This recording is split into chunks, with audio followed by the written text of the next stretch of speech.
What I'm doing here, I'm working on a 2006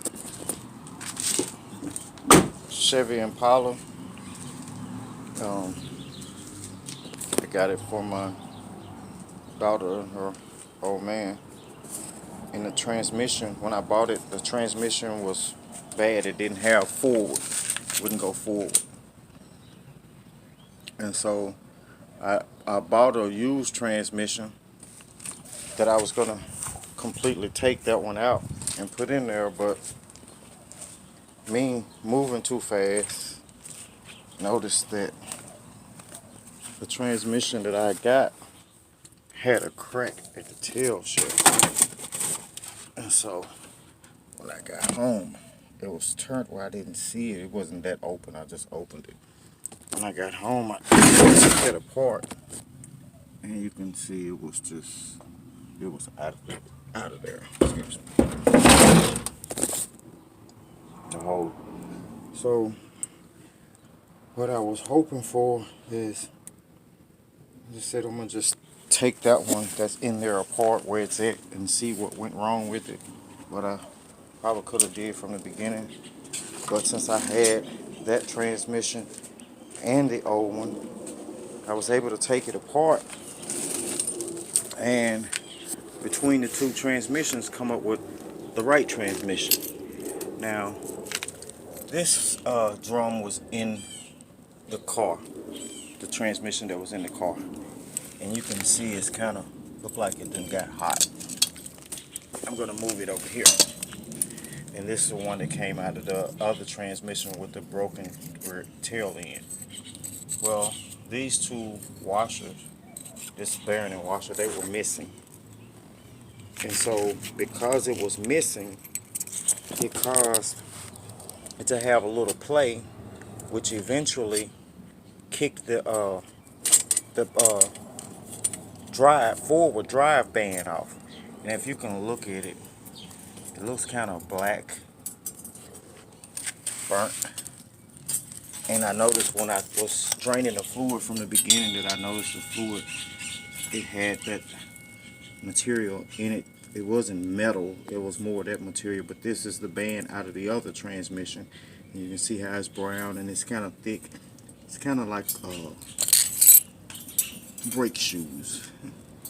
And if you can look, you see the depth in this one, and that one you see is nothing. Well, that was burning on the transmission that was in the car. And you can notice, you see that drum, and this is the one from the other car that I'm putting in. And what I did was all of these parts that are over here right by the box, those are the parts I'm not using. And this straight line part or row right here, those are the parts I'm going to put in there. Better bands, make sure that those bearings and everything are in the car, and put it back together. And from there we should have our drive.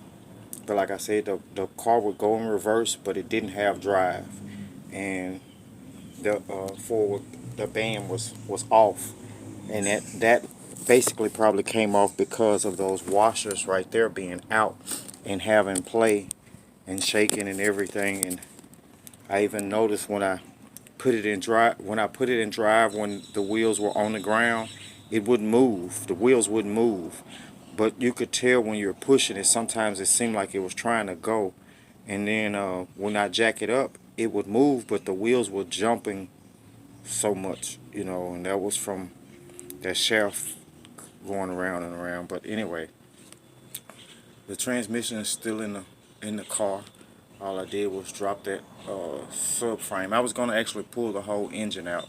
I changed my mind when I seen that transmission that I had was cracked. There was no need of me taking that case off if I was gonna use the same case when I finished building. So I just left it on, dropped that subframe and everything, and pulled everything out from the side. And now I'm gonna go back and put everything back in it, and we should have a driving Chevy Impala.